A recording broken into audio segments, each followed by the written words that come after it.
1983年12月30日，台北市一间华南银行常理林永泉前一天形象碰见，隔两天银行就扣抢700多万的现金。警察在案发后的7个月，伫咧当时台北县三芝的工厂内底，找到林永泉的尸体。那凶手是犯五上国小囡仔绑票案和成功集团吴东亮绑票案的吴冠宝，伊尾被判死刑。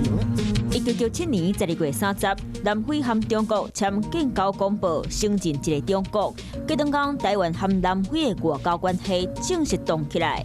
官方的中华民国大使馆嘛改做非官方的台北联络代表处。2003年12月30日，香港甲大明星梅艳芳因为子宫头癌过身。梅艳芳伫咧同年11月举办在生前上尾一摆演唱会，张学友和刘德华拢有来甲赞声。梅艳芳这世人唱超过30多张唱片，演超40支电影，有百变天后的外号。